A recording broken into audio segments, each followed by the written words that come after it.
Bueno, siendo 10 y 10, vamos a empezar con este último encuentro de la primera de las partes, del primero de los ejes de trabajo que nos propusimos con esta Escuela de Género y Política, que es el eje del feminismo popular.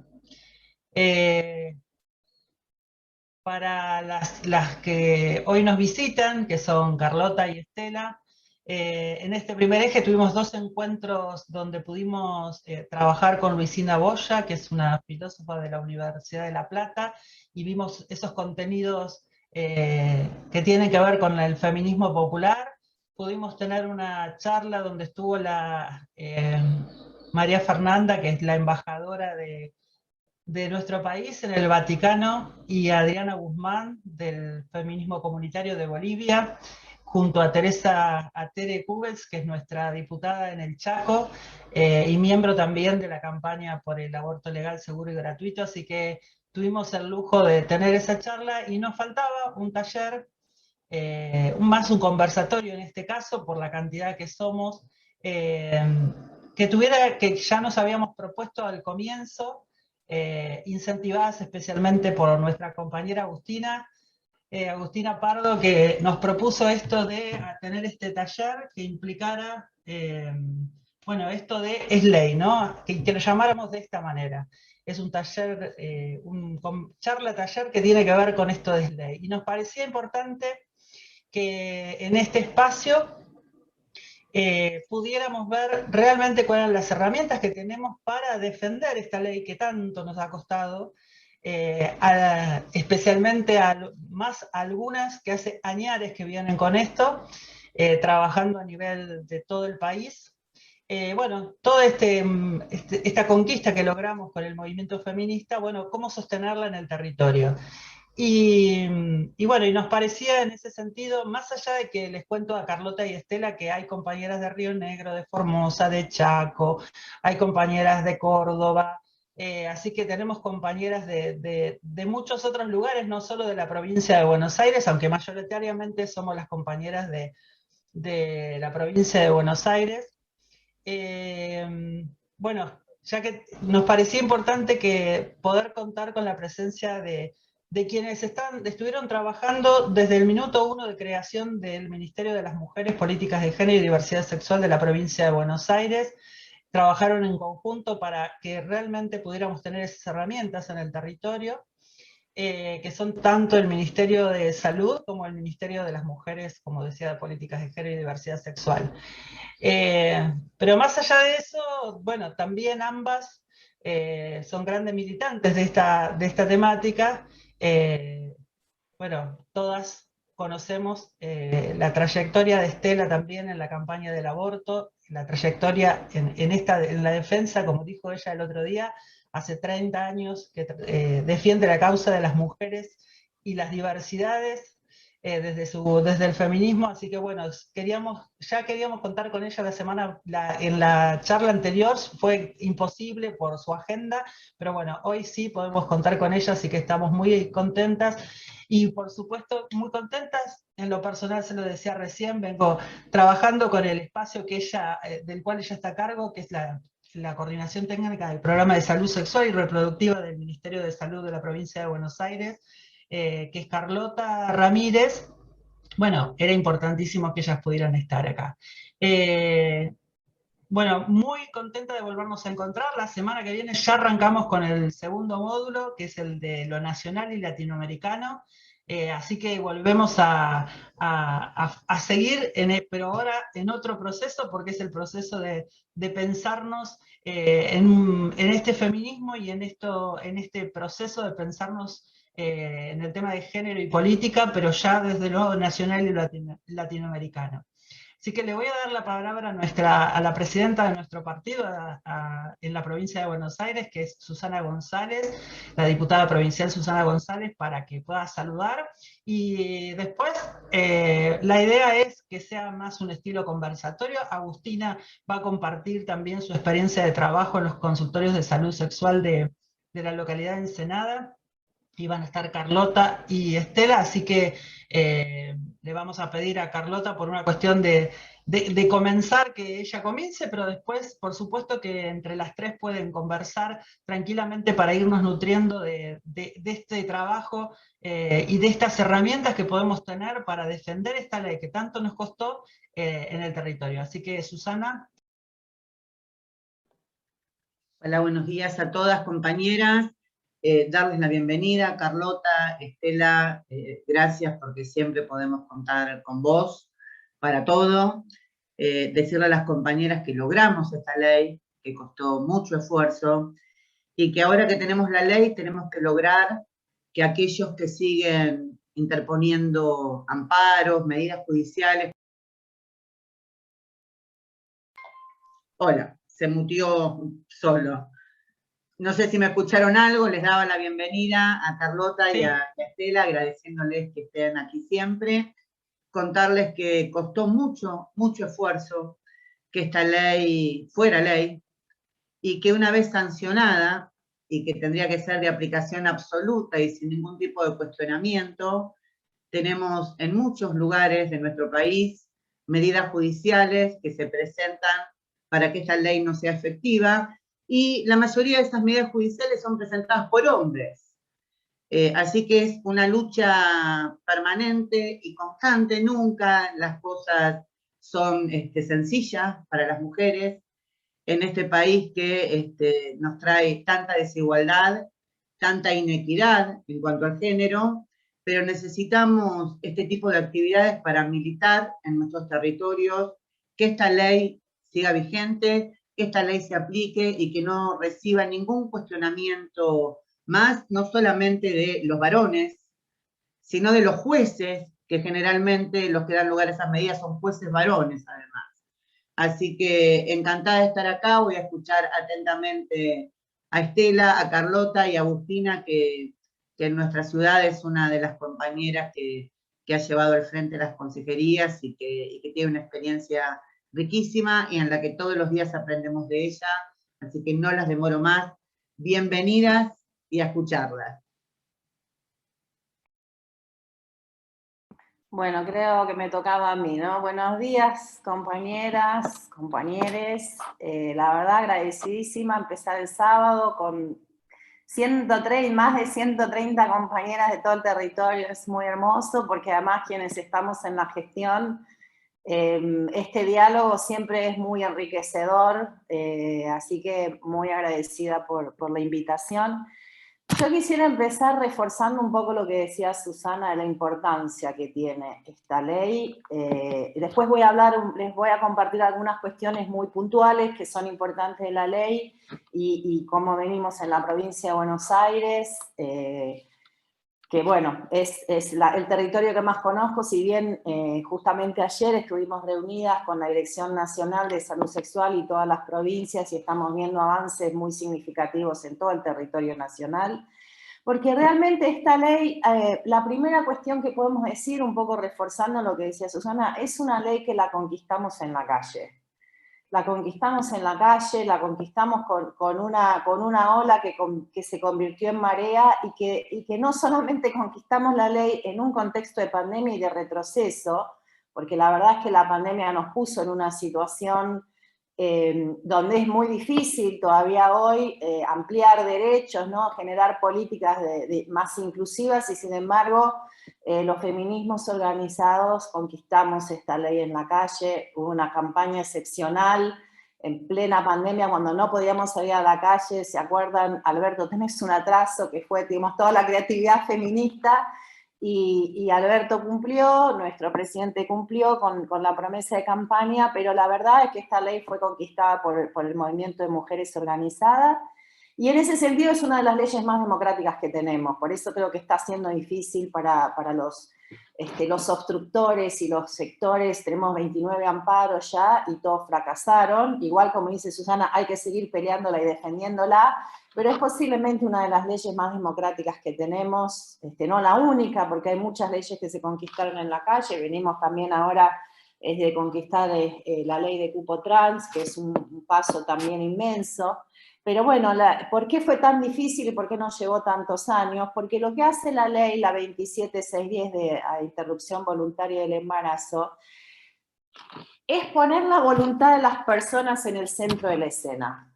Es cambiar relaciones de poder. Hasta aquí, hasta la ley 27610, las mujeres veníamos siendo tuteladas por el sistema de salud y por otros sectores también del Estado, pero fundamentalmente teníamos que ser víctimas de una situación para poder tomar decisiones. Teníamos que tener un equipo médico que dijera: acá hay un causal de salud, acá hay un problema, que lo certificamos como expertos, y entonces esta mujer tiene derecho a acceder a una interrupción, que básicamente es tomar una decisión sobre mi cuerpo, que es sobre mi deseo y es sobre mi proyecto de vida.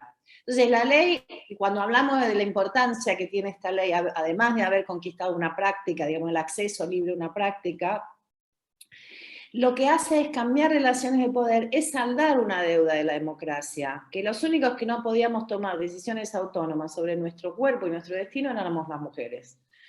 Y si bien la ley incorpora esta idea, este concepto de personas con capacidad de gestar, que está muy bueno porque también tenemos varones trans abortando y tenemos varones trans teniendo hijos y pariendo en nuestros hospitales, quienes más afectaba y a quienes más se ha tutelado el cuerpo ha sido a las mujeres, ¿no? Este eslogan, ni mi tierra ni mi cuerpo son territorios de conquista. Bueno, los cuerpos de las mujeres estuvieron históricamente intervenidos, y estuvieron históricamente intervenidos porque tenemos la capacidad de reproducir. Y eso, o personas que tenemos esa capacidad, han estado históricamente tuteladas, y lo que hace esta ley es devolvernos, restituirnos algo que nosotras en el equipo nuestro llamamos restituir la autoridad epistémica, es decir, restituir quién tiene el saber sobre nuestros cuerpos y nuestras vidas, quién decide cada paso y cada decisión. Somos las personas porque tenemos autonomía. Entonces la ley lo que viene a hacer es redistribuir poder en la escena de la consulta. Antes venían las mujeres y tenían que contarnos, y tenía que ser muy dramática esta historia, porque escuchábamos muchas veces a los equipos que nos decían: no encuentro el causal. Y tal vez la mujer había llamado 5 veces al 0800, había hecho un montón de solicitudes en distintos lugares. Nosotros en PBA tenemos un formulario también, había llenado 8 solicitudes para interrumpir. Sin embargo, el equipo decía: no encuentro el causal. Porque la lógica, digamos, muy médico-hegemónica muchas veces de algunos equipos hacía que no había una causa física o un problema de salud mental, y el deseo, que cuando el deseo tiene que ser reprimido, hay un padecimiento, eso no se ponía en cuenta. Entonces la verdad es que los relatos que escuchábamos de las mujeres eran relatos donde tenían que victimizarse para poder acceder. La ley cambia eso, porque una mujer llega a un centro de salud, llega a un hospital, dice: estoy embarazada, quiero interrumpir hasta la semana 14.6, 14 semanas, 6 días, tiene derecho a interrumpir. Es decir, que la ley y la política que se implementa a partir de la ley es una política de justicia social, porque redistribuye poder, y en ese sentido es muy importante, porque nos permite empezar a tener una discusión, sobre todo dentro del sector salud, sobre esta idea de la voluntad y la autonomía de las personas, que es aplicable al aborto, pero que también es aplicable al parto, porque estamos también en este momento luchando por el parto respetado, que es una ley que tiene muchos años, que no se cumple, que es muy difícil hacerla cumplir, y que también tiene que ver con las decisiones de las mujeres al momento de parir, ¿no? Decisiones que toma el equipo de salud y que ni siquiera son dialogadas y conversadas con las mujeres. Y podríamos nombrar cualquier otra práctica médica, y vemos que el tema de la autonomía, que es uno de los reclamos centrales del movimiento feminista, ¿no? Es reclamar el derecho a decidir sobre nuestras vidas, a ser soberanas sobre nuestras vidas. Realmente en la ley está muy claro, es una muy buena ley, además está muy bien escrita, y entonces nos permite abrir una discusión y poner ese debate, sobre todo en el campo de la salud, que es uno de los lugares donde los cuerpos de las mujeres están más tutelados. En la provincia de Buenos Aires es importante comentar que la primera actividad, el primer acto administrativo del Ministerio de las Mujeres, nosotros cariñosamente la llamamos la ministeria, al ministerio que conduce Estela, y el Ministerio de Salud fue justamente adherir, creo que fue en febrero, si no me equivoco, del 2020, adherir a la ley, al protocolo, que la provincia de Buenos Aires no tenía un protocolo, tenía un protocolo que no respetaba la ley, el protocolo nacional, y se decidió adherir, y a partir de ahí se desencadenó un proceso importante que después, ahora cuando termine, les quiero mostrar un mapa que estamos terminando de colaborar. ¿Qué es lo que trae desde el punto de vista jurídico la ley? Que esto me parece que es importante también clarificarlo. Nosotros hasta la sanción de la ley teníamos un sistema de causales, es decir, las mujeres tenían que ir al sistema de salud, contar su historia, qué les pasaba, tenían que realmente exponerse para contar una situación que estaban transitando para poder tener la certificación de causales. Ahora tenemos un sistema que se llama mixto, tenemos un sistema, el sistema de causales sigue existiendo, después de la semana 15, si una mujer llega con 15 semanas de embarazo, entra en el régimen que teníamos antes, de causales, donde un equipo médico la tiene que ver y tiene que certificar que hay un causal. Es algo en lo que venimos trabajando para entender que cuando decimos una afectación a la salud, estamos hablando de una salud integral, estamos hablando de un malestar que no puede ser evitado por otros medios, no estamos hablando de una enfermedad, no estamos hablando de un diagnóstico, estamos hablando de un padecimiento que no puede evitarse de otra manera que no sea el aborto. Cuando una mujer dice, yo no puedo, esto me arruina mi proyecto de vida, estoy estudiando, no puedo mantener mis hijos, no puedo imaginarme, eso es un causal, porque está afectando el bienestar de la mujer y no hay otra manera de resolverlo que no sea con una interrupción. Pero si la mujer llega antes de la semana 15, puede simplemente por su voluntad, lo único que tiene que decir es expresar su voluntad, firmar un consentimiento informado, como cualquier práctica que realiza un adulto, y tiene acceso a la práctica. Es decir, que tenemos un sistema mixto. Otra cosa importante, es decir, que en Argentina hoy, hasta la semana 14 y 6 días, una mujer puede solicitar la interrupción y acceder, no se la pueden negar. No se la pueden negar. Y el equipo que la recibe tiene 10 días para resolver o para derivar a otro efector. Si no, entra en incumplimiento de la ley y es denunciable. Esto es importante que lo sepan todas las compañeras cuando van a un centro de salud, un hospital, y les dicen no, acá no, le dan el 0800 para que llame, pueden reclamar porque ese efector, ese establecimiento de salud está incumpliendo con la norma. Si no lo puede resolver porque no tiene equipo, tiene que hacer una derivación. Y una derivación es darle un turno en otro establecimiento de salud. No es darle el 0800, que es algo que vemos muchas veces, le dan un número de teléfono y dicen, llama a este número que te van a ayudar. Esto es un derecho, no es algo que los equipos te hago el favor, llama acá que te van a ayudar. No estamos ayudando, estamos garantizando derechos. Eso es importante y hay mecanismos de denuncia que ahora después se los voy a contar. Y la otra cosa importante es que son 10 días. Desde que llega la solicitud hasta que se resuelve tienen que pasar 10 días. Si pasa más, hay un incumplimiento. Estamos teniendo algunas dificultades con eso, por lo menos en la provincia de Buenos Aires. A veces dan turnos a 2 semanas, pero el motivo es realmente que estamos teniendo una demanda, a partir de la sanción de la ley, estamos viendo un incremento del 100%. Los equipos nos están informando que estamos viendo un aumento muy grande y que creemos que tiene que ver con que la ley puso realmente en agenda todo el debate público que se hizo. Hoy las mujeres, si bien todavía tenemos muchas mujeres que están en los márgenes, realmente son las más excluidas, que no saben, que no tienen la información, la verdad es que la marea lo puso en agenda y hoy es mucho más, lo que vemos es que las mujeres llegan sin miedo a los equipos de salud, empiezan a hablar en las salas de espera, a compartir, bueno, yo voy a usar medicación, yo quisiera tener un ameo, empieza a ser parte de lo que uno va al sistema de salud a ponerse una vacuna, hacer un control de niño sano, empieza a percibirse como algo así, y eso es algo que ahí necesitamos mucho que las compañeras que están militando en territorio nos ayuden a informar a las mujeres que tienen derecho. La ley también clarifica que esto es tanto en el sector público como en el sector privado, porque antes lo que veíamos que solamente se realizaba en el sector privado. Venimos trabajando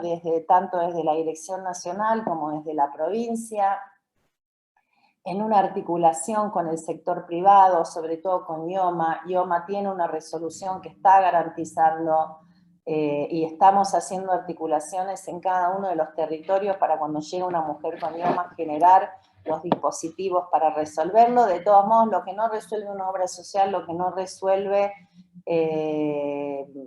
una clínica privada, siempre lo resuelve el sector público, porque es nuestra obligación garantizar el derecho.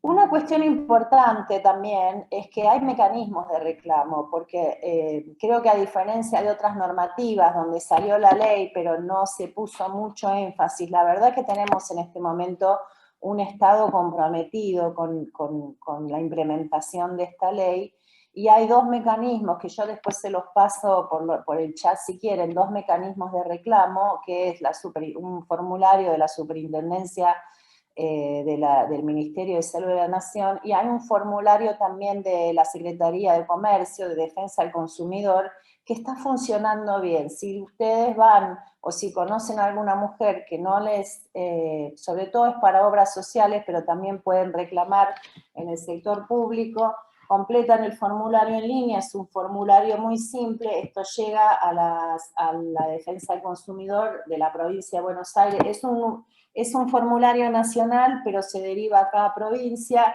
y nosotros venimos trabajando con la Defensa del Consumidor y siguiendo cada caso para garantizar que se acceda al derecho. Y también lo que está pasando con toda esta movida y con estos formularios es que lo que vemos también es que las obras sociales se están están empezando a cumplir con la norma. Cuando no cumplen tienen que derivar, pero además son sancionados con una multa.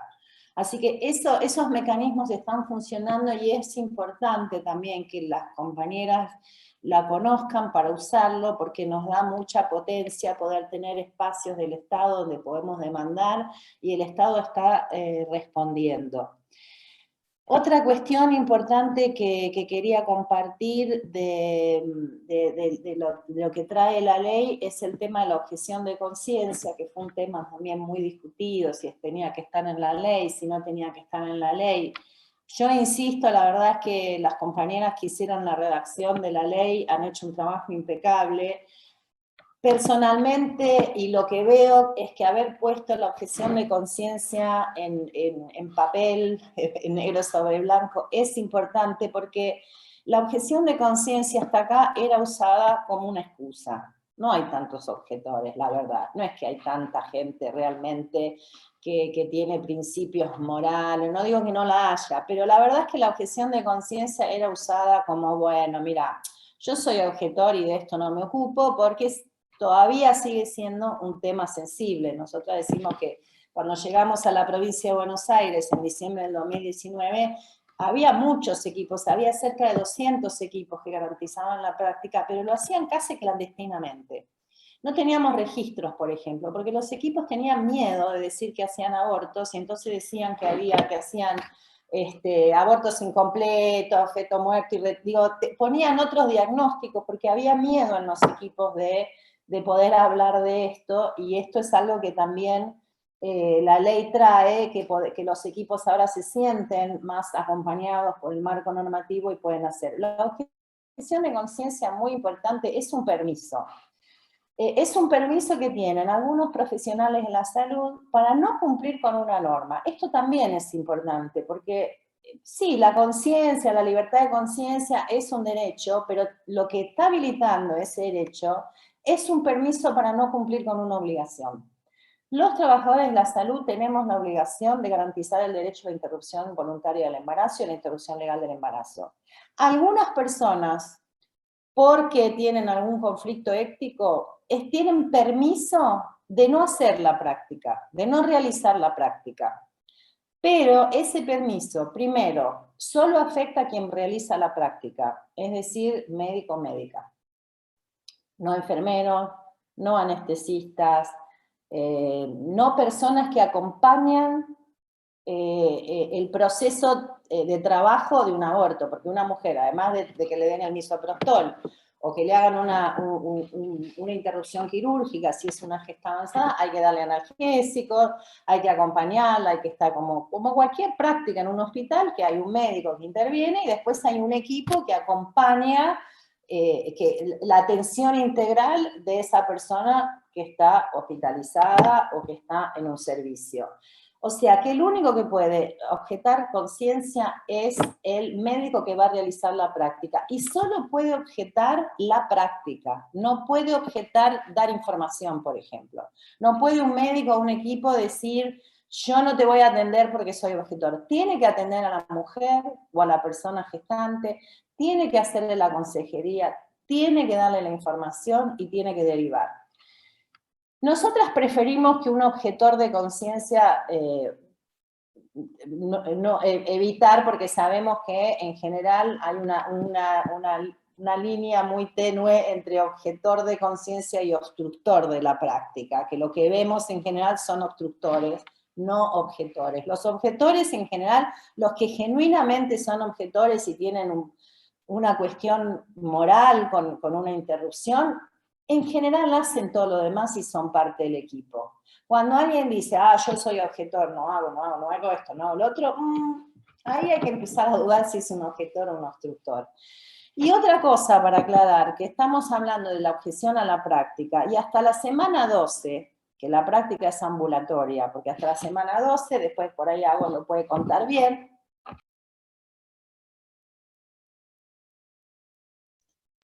lo que hacemos hasta la semana 2 es darle la información, hacer una consejería en opciones y entregar a la medicación. La verdad es que el aborto lo hace la mujer en su casa, no lo hace el médico. Lo único que hace el médico, y a lo único que puede realmente objetar hasta la semana 12, es firmar la receta. Es lo único que realmente estaría habilitado a decir no hago esto por una objeción de conciencia. Todo lo demás lo tiene que hacer, porque además, no sé, hasta casi es cómico decir, bueno, soy objetora a firmar una receta, no van a hacer un aborto hasta la semana 12, salvo que hagan una MED, una intervención quirúrgica.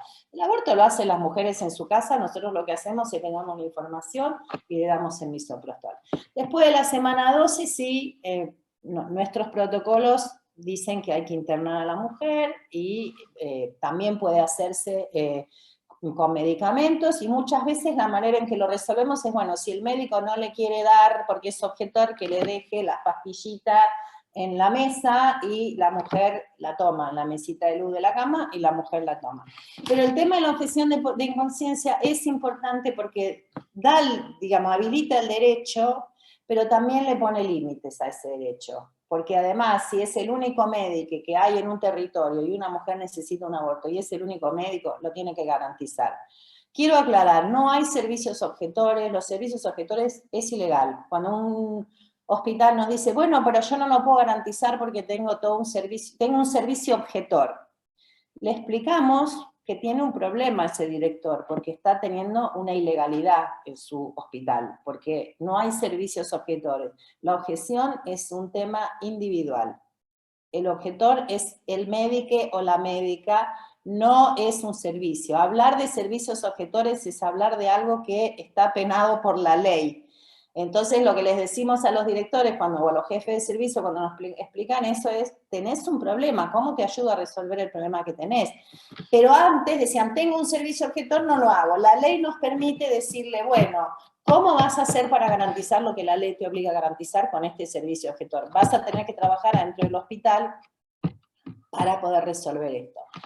Esto es lo que dice, estos me parece que son las cuestiones más importantes de la norma. Creo que es importante que difundamos, que todas las compañeras después, igual si hay preguntas, abrimos, porque algo que nosotras hemos hecho mucho en la provincia de Buenos Aires, además, bueno, por supuesto, trabajar muchísimo con la ministeria en todos los territorios, estar siempre, digamos, articulando con los equipos de Estela, es también trabajar con la comunidad. Nosotras pensamos como una gestión, porque la otra cosa que quiero decir que trajo la ley y la marea es que hubo una irrupción masiva de compañeras feministas en el Estado, que no es que antes no estaban, pero que la irrupción ahora fue masiva, y hay muchas mujeres, yo veo en las reuniones que hacemos de gestión con directores de hospital, somos muchas las mujeres que fuimos parte de esa marea, que somos parte de la marea, que venimos de la militancia y que hoy estamos en el Estado y queremos también aprovechar esta oportunidad para transformar el Estado. Y una cuestión importante que venimos trabajando es hacer más porosas, digamos, los límites entre el sistema de salud y la comunidad. Y venimos trabajando mucho con las compañeras que están organizadas en el territorio, porque entendemos que lo que viene a hacer la ley es garantizar, es una política del deseo. Es decir, el deseo es un elemento importante para la toma de decisiones y vamos a garantizar que las personas puedan llevar adelante y cumplir con eso que desean, que tiene que ver no con un aborto, tiene que ver con un proyecto de vida que a veces un embarazo lo impide. Y ahí también entendemos que los deseos y la autonomía de las personas se sostienen en una red que acompaña y sostenga los deseos. Nadie, esto que decimos en las vacunas de la pandemia, nadie se salva solo, nadie aborta en soledad. Para poder abortar necesitamos una trama que acompañe, que sostenga, porque todavía es una decisión difícil para las mujeres, por un montón de razones, más allá de que tomemos la decisión convencidas, muchas de nosotras hemos abortado convencidas de que es lo que queríamos hacer y no nos quedó ningún trauma, digo, pero también hay un mito de que el trauma del aborto, no hay ningún trauma cuando uno elige lo que quiere elegir, hay un costo como cualquier decisión que uno toma en la vida, que tiene un costo, pero sí es una decisión que requiere un acompañamiento, y en ese sentido es muy importante también tejer trama entre las compañeras que están adentro de los equipos. Digo compañeras porque en general son compañeras, también hay muchos compañeros, pero mayoritariamente son las compañeras las que vienen traccionando esto, y es muy importante hacer trama entre lo que pasa adentro del hospital y lo que pasa en el afuera, y acompañar. Trabajamos mucho con las compañeras socorristas que acompañan a las mujeres, no solamente las acompañan hasta la llegada al sector salud, sino que las acompañan cuando están adentro con un teléfono, que las mujeres muchas veces nos llama una compañera del territorio diciendo hay una compañera internada en tal hospital y no la están tratando bien y no le están dando la medicación, y ahí podemos intervenir nosotras desde la dirección y hablar con el hospital. Pero esas redes feministas que supimos conseguir, tenemos que seguir potenciándolas para garantizar este derecho. Es responsabilidad del Estado, pero también tenemos que construir un Estado que nos albergue a todas y que el diálogo sea, no puede haber el sistema de salud y la comunidad, somos lo mismo, el sistema de salud tiene que ser parte de la comunidad, tenemos que integrarnos a una política, a un sistema integral de cuidados. Hasta ahora el sistema de salud gestiona la enfermedad, porque la verdad es que hablamos de salud, pero en realidad gestionamos la enfermedad, y lo que trae el aborto es poder empezar a construir salud, y la salud la tenemos que construir colectivamente. No hay posibilidades de salud si es individualmente. No podemos pensar la salud en términos individuales, porque eso nos vuelve a traer al modelo médico hegemónico, donde hay un experto que es el que sabe sobre nuestros cuerpos. La salud es una producción colectiva, y creo que la ley viene justamente a traer ese debate y a permitirnos seguir construyendo ahora con un marco de la ley. Y para no ocupar más espacio, quiero compartir con ustedes algo que venimos trabajando y que estamos por subir a la página. Déjenme, que esto siempre me da un poquito de trabajo, porque una cosa que vimos en la provincia de Buenos Aires es que cuando las mujeres buscan googlean y ponen aborto Buenos Aires, aparece el programa de Ciudad de Buenos Aires. Entonces estamos trabajando en modificar la página del ministerio para que puedan las mujeres encontrar información. ¿Quieren abortar en la provincia de Buenos Aires? Bueno, pueden abortar en la provincia de Buenos Aires. Estamos cerrando una medición de los equipos, sumamos 47 equipos, es un número todavía no oficial, a los 404 equipos que logramos consolidar en el 2020. Estamos sumando en estos primeros meses de post-ley 47 equipos, no está actualizado el mapa todavía, pero tenemos 450 equipos en la provincia de Buenos Aires garantizando abortos, más del doble de lo que teníamos cuando llegamos, pudimos identificar 196 equipos, y lo que hace este hermoso mapa es que les permite a las mujeres buscar en su territorio, bueno, obviamente el conurbano es donde más equipos tenemos, pero les permite buscar en su localidad, ponele Navarro, ven ahí, y tienen el equipo con el número de teléfono donde pueden llamar y conseguir un turno. Este mapa va a estar disponible pronto. Estamos terminando de actualizarlo y va a estar disponible en la página del Ministerio para que las mujeres puedan acceder y para que esté a disposición de todo el mundo, que también es un poco esta idea de sacarlo de la clandestinidad. Nosotros en la provincia de Buenos Aires sabemos que hay provincias que no están en condiciones políticas de hacerlo porque pone en riesgo algunos equipos exponerlos públicamente, pero en la provincia de Buenos Aires, con la conducción de, bueno, por supuesto nuestro gobernador y de Daniel y bueno, de Estela acompañando un montón, nosotros vamos a publicar todos los equipos para que las mujeres puedan acceder, porque como decía, es una política de justicia social, así que estamos muy entusiasmadas con todo lo que viene sucediendo en el territorio y compartiendo también con otras compañeras de otras provincias. Bueno, yo paro por acá para no ocupar mucho tiempo y después estoy disponible para el diálogo y las preguntas. A ver, te agradezco un montón, Carlota, pero me parece que hay como que alguien se metió, ¿sí?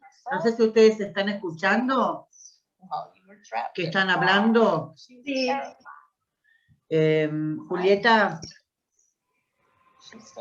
Sí, estoy escuchando, pero no identifico ningún micrófono abierto. Yo recién lo desconecté. Lo que deberían hacer es prender todas las cámaras, y aquel que está con la cámara apagada, ese es el que eliminarlo. Bien. Lo vi en otro Zoom y funcionó perfectamente, así que les pediríamos a las compañeras que no tienen, aunque bueno sea, un segundo que prendan la cámara, y si no, Julieta las va a eliminar, digo, para que sepan que es la manera que tenemos de poder eliminar a aquella persona que está haciendo eso. Ya está. Listo. Suele pasar. Ya nos pasó en una que no pudimos sostener la reunión. Que la temática es... Siempre pasa esto. Incómoda, como decís vos. Todavía. Bueno, buenos días, compañeras y compañeros. La verdad es que es un gusto enorme. Recién la escuchaba a Carlota, agradecerle la presencia y la participación, a Estela Díaz, a todas las compañeras que se han sumado.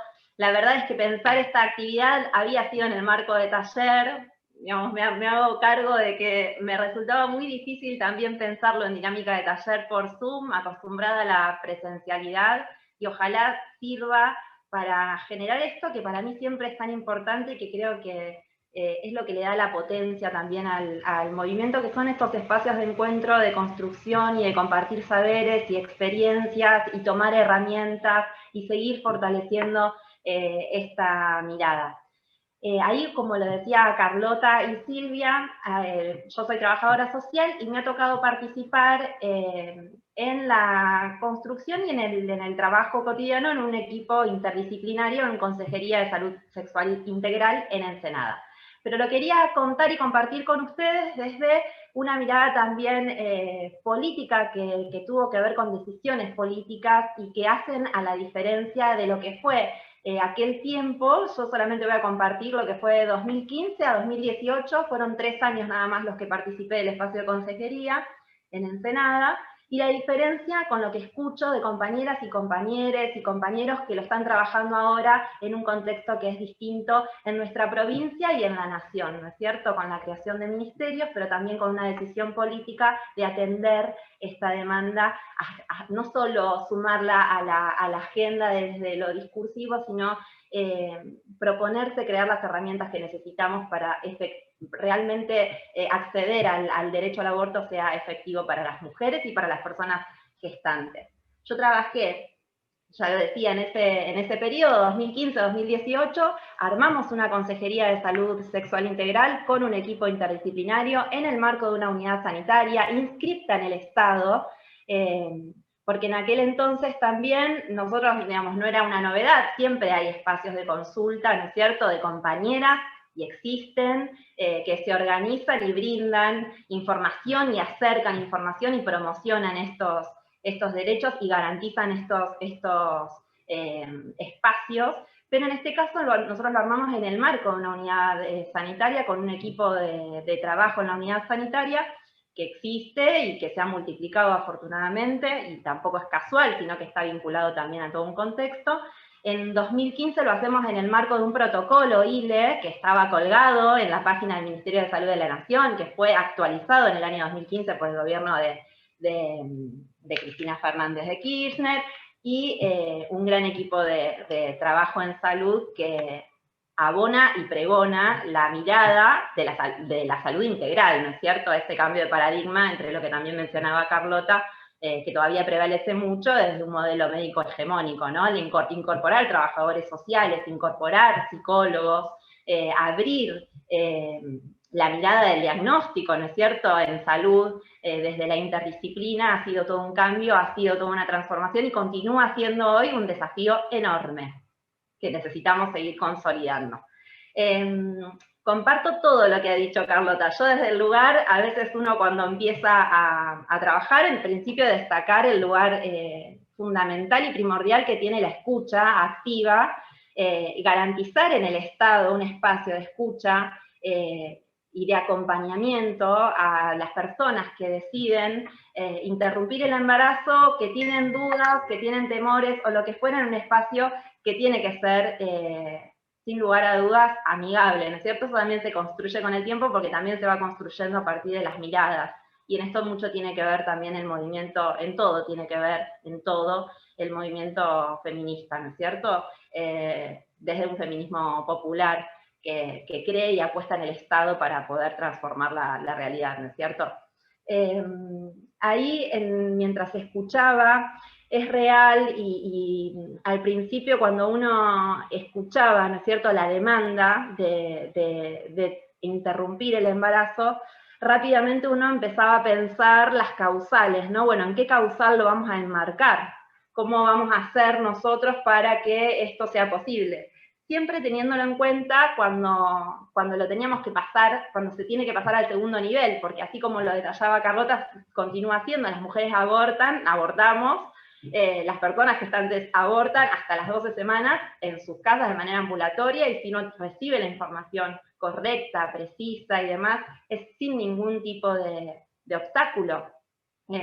Entonces, siempre que se llegaba tarde, ¿no es cierto?, que esta celeridad que es tan importante, que siempre se hace mención, no estaba, no aparecía, y había que pasar al segundo nivel. Nosotros en Ensenada se construyó una hermosa red de trabajo con el Hospital Cestino. Ahí le voy a responder a una compañera que leía en el chat en relación al trabajo del Hospital Cestino, pero rápidamente uno articula con el equipo del hospital para que se pueda garantizar allí en un segundo nivel con los cuidados que requiere la práctica. Ahí, como profesionales, es verdad, aparecía el temor, y por eso entendíamos que no había tantas consejerías en las unidades sanitarias. Es el hecho de tener que argumentar que había allí una causal. Nosotros siempre la encontrábamos, y me parece que esto es lo interesante. La causal siempre aparecía por riesgo a la salud, entendiendo la salud desde un paradigma de salud integral, ¿no es cierto?, parados en ese lugar, escuchar las demandas, los miedos, las historias que traían y que traen las personas que deciden abortar, es indispensable, y sobre eso nosotros garantizábamos ese derecho. Después, me parece que lo interesante también a mencionar es que ese temor, porque también hubieron, antes de que sea ley, había profesionales que eran perseguidos o incluso denunciados por garantizar el acceso al aborto, y esto generaba malestares o dudas o miedos para que se puedan constituir más de estos espacios, ¿no es cierto? Ahí me parece que la ley viene a legitimar y a dar esa espalda tan necesaria para que se sigan multiplicando los espacios, y ya hoy como una decisión política, decir, bueno, se tiene que empezar a construir, hay que hacerlo, y para eso se necesita trabajar. ¿Cómo lo hicimos en Ensenada? Siempre, no solo de la mano, acá la voy a mencionar a Estela Díaz y a todas las compañeras, a la mayoría de las compañeras que integran el ministerio, porque no se puede hacer sin dar esta batalla que nosotros hemos dado. Esto hay que decirlo.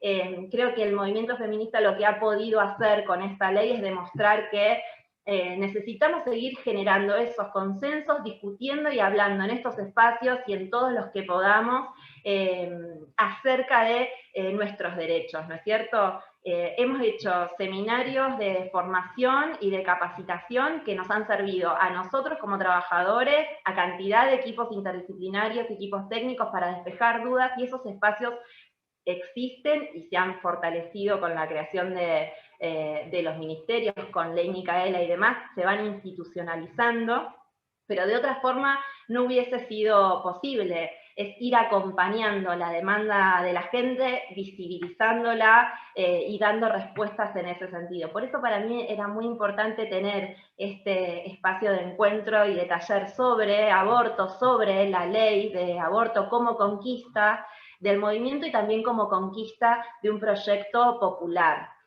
Conquista de un proyecto popular porque si bien acá en Ensenada nosotros por decisión política lo hacíamos en el marco de las instituciones, ¿no? Se garantizaba incluso el acceso al misoprostol en los casos donde no había otra forma de poder acceder a ellos. No era posible dar una batalla si no acompaña el gobierno provincial y el gobierno nacional. Para nosotros ha sido elemental poder tener ese acompañamiento. Es imposible solamente desde un municipio. Y hoy conversando con una de las compañeras que está en consejería, nos contaban que en pandemia más o menos en una de las consejerías en Punta Lara se atienden alrededor de 4 personas, 3 personas por lunes, pero también en la unidad sanitaria centro que funciona los jueves, y con la intención de ya empezar a constituir espacios de consejería en otra unidad sanitaria de Punta Lara, que es en El Molino, y en la unidad sanitaria de Villa Catela, que son los lugares como centros limpios que se han dispuesto en el marco de esta pandemia. Entonces significa que hubo un cambio y una apuesta que le ha servido al resto de los trabajadores y trabajadoras de la salud, profesionales, técnicos, a que puedan empezar a organizarse y garantizar en cada espacio, en cada territorio, un lugar amigable de consulta, que no es un lugar donde uno va a decidir por el otro, sino todo lo contrario. Es poder brindar información concreta, poder acompañar, poder garantizar un fácil acceso a ecografías, que sea rápido, que sea seguro, y que también se pueda trabajar métodos anticonceptivos. La mayoría de las personas que transitan una consejería en salud sexual pre y post aborto eligen un método anticonceptivo. Es elemental que puedan tener la oportunidad de decidir cuál es el mejor método. Siempre lo que abundaba en el espacio de consejería es las pastillas anticonceptivas, y había un desastre en términos de, bueno, ¿cuándo la tengo que tomar? Me olvidé, tomé la... Bueno, había una desinformación enorme. Era responsabilidad de nosotros generar las herramientas para poder llegar con información, con métodos, y esto es lo que se ha venido trabajando. Insisto en esto, y ya la voy a dejar a Estela, que para nosotros es un gusto siempre y es absolutamente necesario. Yo pienso siempre, y esto como compañera, hoy el trabajo del Ministerio de las Mujeres en Nación y en provincia es lo instituyente, ¿no? Lo que batalla, lo que va transformando esta idea de política, de generar políticas públicas, de transformar la política. La verdad es que necesitamos seguir construyéndolo. Es muy importante que lo sigamos debatiendo y discutiendo, sobre todo para seguir ganando consensos. Esta discusión está saldada en nuestra sociedad, pero bueno, recién lo veíamos, siempre incomoda de alguna manera hablar de aborto. Las mujeres lo ejercen, y sin embargo es necesario todavía seguir abonando a esta posibilidad de decidir, que también se construye en el espacio de consejería. Y después también mencionar y privilegiarlo al espacio, esto en honor a los compañeros y compañeras que trabajan a diario el tema. Allí en la consejería uno detecta tempranamente también infinidad de situaciones de violencia por motivos de género. La mayoría, no solo por esta dificultad quizás para decidir, sino también mujeres que han sido víctimas de abusos sexuales, niñas y adolescentes, que llegan también al espacio de consejería muchas veces acompañadas por sus padres, algunas no todas, con la decisión de interrumpir el embarazo. Eso también sucede en consejerías. Quizás muchas niñas y adolescentes quizás no van con la decisión de interrumpir, pero sí la tienen los padres. Es interesante el trabajo que se da en esos espacios para garantizar derechos en su más amplio sentido.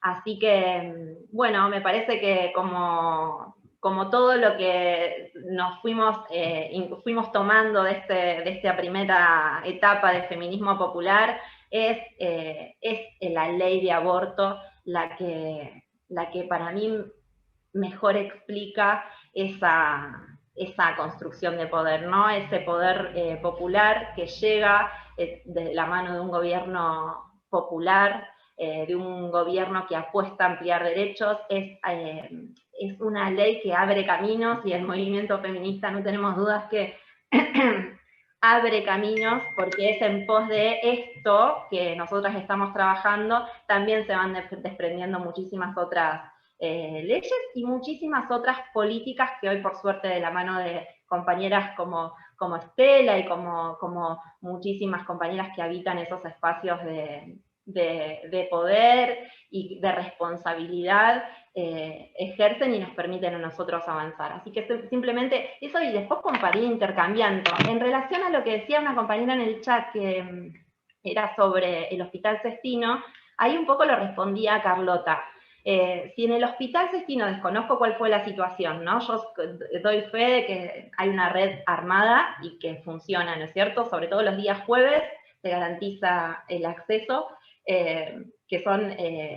ahí es un equipo de profesionales muy humanos, y desconozco cuál ha sido la circunstancia, pero bien lo explicaba Carlota, en esto de que es tarea nuestra también visibilizarlo. Nosotros hoy tenemos herramientas donde uno puede denunciar o decir, y que rápidamente también se van a tomar cartas en el... No es como antes, ¿no? Me parece que si hubo algún inconveniente, la verdad yo no conozco el caso, pero sí contar, y por eso este espacio, y por eso abrirlo para la discusión. Sí saber que no es como antes. Nosotros tenemos una ley que garantiza el acceso al aborto, y de ser de otra manera uno puede acudir a distintos espacios para poder denunciarlo y trabajarlo y cambiar las cosas para hacer lo que hace falta. Así que, bueno, eso es todo, y no sé si vos vas a comentar algo, pero ahí la palabra... No. Vamos a escuchar a Estela, que creo que tiene muchísimo para aportarnos acá. Bueno, buenos días compañeras, gracias, un gusto. Bueno, Silvia, Susana, Agustina y a todas, muchas caras y nombres conocidos de compañeras con las que transitamos muchos caminos militantes. De acá, de la provincia de Buenos Aires, pero de otras provincias. Vi amigazas ahí como Cristina Bay, Cristina Hércoli, vi por ahí que había entrado. Bueno, a mí me habían pedido que recorra un poco, digamos, más bien que al revés sería, yo tenía que haber empezado, porque me pedían que recorra un poco cómo llegamos a la ley, y muchas lo conocemos, porque de hecho aquí hay una cantidad enorme de compañeras que fueron parte de esa lucha. Pero bueno, me parece que está bueno siempre historizar para contextualizar y proyectar qué esperamos del futuro, cuál es lo que nosotras creemos del futuro. Vieron que el neoliberalismo nos borra la historia. Así que nosotras decimos que hacer memoria y poner historia es política antineoliberal, por lo tanto vamos a profundizarla, y como decía nuestro gobernador Axel Kicillof en una entrevista que le hacían la otra vez, si le hacen tomografía no le van a encontrar átomos de neoliberal, y nosotras tenemos que seguir construyendo mucho antineoliberalismo, porque en la sociedad, si bien los hemos derrotado electoralmente en la elección del 19, aquella batalla que ellos empiezan a librar muy fuerte a partir de la última dictadura cívico-militar, fue una batalla, por supuesto, que económica, política, social, pero fue una batalla de sentido. Y después vinieron los 90, entonces todavía mucho de eso que ha permeado a nuestra sociedad de neoliberalismo hay que seguir combatiéndolo. Y el movimiento feminista y el movimiento de mujeres, en eso es un ejemplo, porque conseguimos en el periodo de Macri y de Vidal, que fue todo retroceso, el único espacio que logró pasos de avance fue el movimiento feminista, y además fue un momento crucial ese en relación al debate del aborto legal, seguro y gratuito, porque de la mano de lo que fueron las gigantescas movilizaciones del Ni Una Menos del 2015, los paros de mujeres, todo el reclamo tan masivo callejero, la marea verde del 18 fue un momento bisagra en el camino de que ya quedaban las horas y los días contados para lograr que el aborto sea legal, obviamente, indudablemente de la mano de un gobierno nacional y popular, del peronismo y de los frentes que gobiernan en estos tiempos. Y en aquellos tiempos, sí, vamos hacia atrás a donde las luchas sociales se han transformado en derechos conquistados y en política de Estado y en compromiso desde el Estado para que sean una realidad para su concreción. Y yo diría, digamos, en el tema del debate, Carlota precisaba muy bien lo que significa el derecho al aborto, lo que significa en torno al patriarcado, el control, lo que significa el control del cuerpo de las mujeres para el patriarcado, ¿no? Como un bastión. Siempre el cuerpo de las mujeres es intervenido. Nosotras pensamos en derechos civiles, políticos, en un pliego de temas que podemos abordar, pero hay un atravesamiento muy fuerte del patriarcado respecto al control del cuerpo de las mujeres. Y el aborto y el control en los términos reproductivos y la obligación que eso suponía en torno a las maternidades forzadas, son uno de los elementos que eran, además, como nosotros decimos, la madre de todas las batallas de la resistencia conservadora. Pero no es el único. Siempre aparece, ¿no?, la mercantilización, el tratarnos como objeto, la violencia simbólica. El patriarcado trabaja enormemente esa estetización, las exigencias de un determinado tipo de cuerpo de mujer, de joven, blanca, todo eso son modos de intervención del patriarcado a través de nuestros cuerpos. Y el control reproductivo de nuestros cuerpos era un enorme bastión. Y por eso ha sido, además, en la lucha por los derechos de las mujeres, una profundamente resistida. Yo ahí haría, ¿no?, como un tiempo post-dictadura para acá, que fue un momento, porque fue el periodo del 76 al 83, sabemos, periodo de terrorismo de Estado, pero no solo, bueno, la tortura, las desapariciones y el inicio de la imposición de un modelo económico neoliberal, porque allí es donde arranca, también fue una época de tradición, familia y propiedad, ¿no? Era profundamente conservadora en todos los términos de la visión de sociedad, de familia, y eso fue muy duro y un retroceso muy fuerte en los derechos de las mujeres, y además lo vimos en las expresiones que tuvieron el terrorismo de Estado también, en la represión hacia el cuerpo de las mujeres. Esto pudo muchos años después, con las políticas de memoria y de justicia, se pudo poner en juicios y en condenas y en el reconocimiento de, por ejemplo, los delitos sexuales como delitos de lesa humanidad. Y específicamente, también se los hizo a varones, pero específicamente ensañados con el cuerpo de las mujeres, además como un disciplinador de esas mujeres que se salieron del mandato de la mujer sumisa, madre encerrada en la casa, y eran militantes, revolucionarias, contestatarias frente a su orden. Ahí hubo un castigo especialmente, y en el robo de los hijos también. El robo de los hijos también es parte de ese dispositivo, en esa mecánica perversa, ¿no? De exaltar la maternidad, pero además robarle las hijas a las mujeres o a las familias cuando ellas las habían matado. Digo, posterior a ese tiempo, viene un momento de enorme auge del movimiento de mujeres, porque bueno, había que ganar el tiempo perdido, los años perdidos, y además porque muchas de las mujeres que fueron al exilio hicieron experiencias en sus exilios con los feminismos en los países a donde habían estado. Entonces aquí empiezan a conmemorarse los 8 de marzo y empieza, ¿no?, el gran debate. Empezamos a ganar terreno en una deuda y rémoras. Bueno, teníamos temas como la patria potestad, que seguía estando en responsabilidad del varón, y el domicilio. Yo creo que hasta el 90, había en los temas de civiles, teníamos obligación hasta el 90, creo, de fijar el domicilio del marido cuando te casabas. Bueno, una cantidad de cuestiones que hoy, no, el divorcio.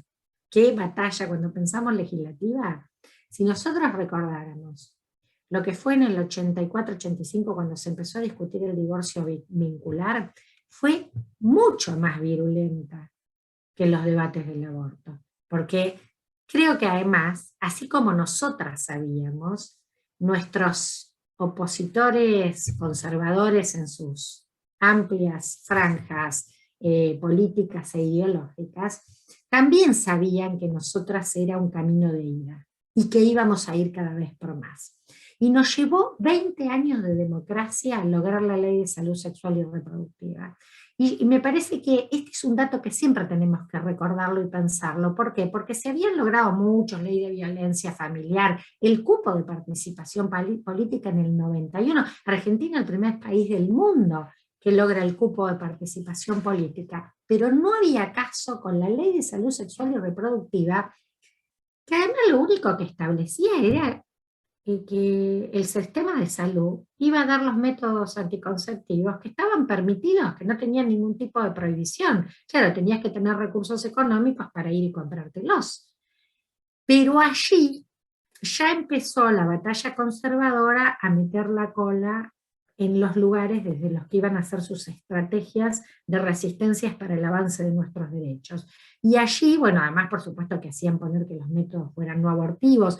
Recuerden que en la primera legislación que salió no se pusieron los métodos quirúrgicos, porque eran que no fueran abortivos y que no fueran permanentes. Hubo una ley posterior de ligadura tubaria, que fue en el 2006, según creo, 2005, 2006, en gobierno de Néstor. Pero además allí, ¿qué incluyeron? La objeción de conciencia. Ahí empieza esa estrategia que ya tenían clara. Carlota decía, claro, en realidad no es objeción de conciencia, es obstrucción de derechos. Esa es la estrategia. Y allí el otro gran debate, que eran los pibes, en ese momento fue tremenda la discusión por la edad en la que podías creer, creo que creerían que más o menos a los 30 años pudieras decidir qué método anticonceptivo ibas a usar. Entonces digo, pero 20 años de democracia, a mí me parece muy significativo ver esto, porque ahí se muestra esto que decimos, lo que significa el control del cuerpo de las mujeres y de la reproducción de las mujeres como una herramienta del patriarcado para decir que además te anclan en ese lugar tradicional, sobre todo en términos simbólicos y subjetivos, de la identidad mujer-madre. Porque esa es la disputa, que es una disputa también en el marco de nuestra emancipación, de decir, mira, yo valgo como sujeto, como persona, valgo por mí, algo que no está en debate para los varones en nuestras sociedades. Pero nosotras siempre fuimos construidas como ser para el otro. Esa es nuestra subjetividad. Y yo creo que hay algo que vamos a recuperar y nos parece que tendría que valer para todas las personas, tengan la identidad de género que tengan, que siempre es bueno ser empática con las otras personas. El cuidado, que es algo que también nos han socializado históricamente y que es algo que también nos coloca en lugares de desigualdad por las brechas que provoca en la sociedad, por cómo está organizada la división social y sexual del trabajo. Pero el cuidado nos coloca en un sentido de generar empatía con la otra y con la otra, de sostener, y eso es un buen valor para la sociedad, no es un mal valor. Lo que pasa es que el sistema patriarcal lo que ha hecho es que ese sea un lugar de desigualdad, de subordinación y de violencias. En la sociedad que soñamos, que queremos, que aspiramos construir, esto tiene que ser un valor para el conjunto de la sociedad. Y en la revisión de las masculinidades para construirlas en un terreno de igualdad, no machista, no violenta, estos tienen que ser valores que construyan nuestra subjetividad de todas las personas. Porque vivir en sociedad supone eso, supone pensarte con otras y con otras, supone cuidarte vos y cuidar de otras siempre, en todo momento de la vida. Y nadie lo hace sola. Carlota lo decía clarísimo por el aborto. Nadie aborta sola. Se aborta acompañada. Es una decisión individual, pero es necesario estar acompañada. Y eso lo podemos traducir a todos los otros órdenes de la vida. Y esta es una lucha, yo digo, que redefine nuestra civilización, el feminismo y las mujeres. Estamos dando una batalla que rediseña la humanidad que habitamos. Porque esto, por eso es tan fuerte el neoconservadurismo asociado al neoliberalismo, sobre todo en los países desarrollados o en experiencias como la de Bolsonaro en Brasil o como la de Trump en Estados Unidos. Porque se sabe de la fuerza revolucionaria, transformadora que tenemos las mujeres en la sociedad. Y en ese sentido, para volver a nuestro derrotero de lucha, yo me acuerdo siempre, por eso nos decían cuando no, porque ustedes quieren la ley de salud reproductiva, pero vienen por más, y claro que íbamos por más. Claro que sí. Y ahí quiero hacer así como un paréntesis o para pensar cómo se ligan algunas experiencias. Yo sé que ustedes aquí, muchas compañeras, venimos discutiendo y poniéndole cuerpo teórico y cuerpo histórico al feminismo popular en nuestro país y desde esta mirada latinoamericana, también pensar en los momentos históricos que se dan estos procesos. Miren, la Ley de Salud Sexual y Reproductiva se sanciona a fin del 2002. Y Ginés González García gobernaba Duhalde en su presidencia interina. Ahora voy a hacer otro costado. Momento en el que mataron a Costec y Santillán, que hoy se cumplen justamente 19 años de ese terrible asesinato. Y hoy se está en conmemoración, y siempre hay que recordarlos, a Costec y a Santillán. En ese momento, 2002, era un momento de políticas neoliberales terribles, y de índices de pobreza que superaban el 50%. Y en la provincia de Buenos Aires, Chiche Duhalde llevó la experiencia de las manzaneras.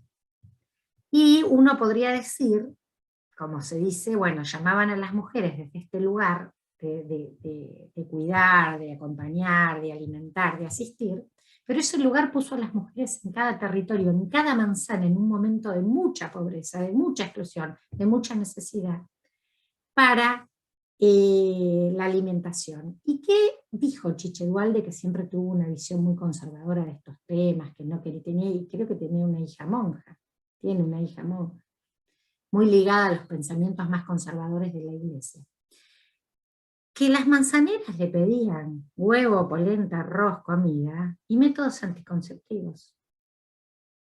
Y ella cambia su posición, seguramente por la influencia de Ginés González García, pero fundamentalmente por la experiencia de esas mujeres de los barrios que le decían: necesitamos que haya políticas de salud sexual y reproductiva. Tráiganos el alimento, pero tráiganos métodos anticonceptivos. Y ahí es el momento, después de la crisis del 2001, que empiezan a crecer muchísimo los movimientos sociales y populares, y allí empieza la agenda feminista, que fue más de grandes centros urbanos, más de universitarias, hacer una agenda que permea mucho más en los movimientos populares y atravesar las organizaciones más masivas.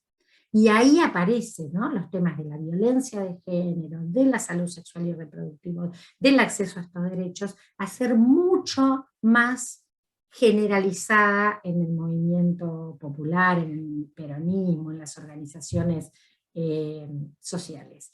De ahí, bueno, por supuesto, esta ley empieza a implementarse con Néstor Kirchner y el Programa Nacional de Salud Sexual y Reproductiva a llevarse a todo el país. Y a partir del 2005 nace la campaña nacional por el derecho al aborto legal, seguro y gratuito, y que dice, bueno, ya está, digamos, necesita este movimiento generar una articulación federal fuerte que nos ayude a construir la ley.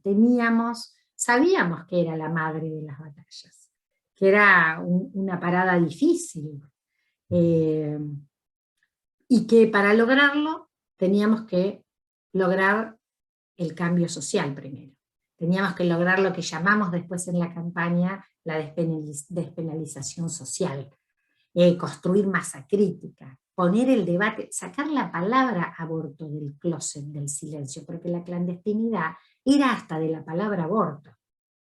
Y había que ponerla en la agenda pública. Y la campaña tuvo, yo digo siempre, ¿no?, tuvo como una fuerte intuición política ya desde su origen, que una intuición política, porque no vieron ni consultoras, ni focus group, ni nada, que haya, ni herramientas de ese tipo que hayan contribuido, sino que fue la experiencia de las militantes que nos reunimos allí. Yo estuve desde la reunión que dio origen el 14 de mayo del 2005 en Córdoba, y en la primera acción el 28 de mayo del 2005 en la Avenida de Mayo y Perú, que seríamos unas 12, 15 personas, no éramos más, que pusimos mesitas para juntar firmas con un texto muy breve que decía que queríamos el aborto legal, que se despenalice y legalice el aborto en la Argentina.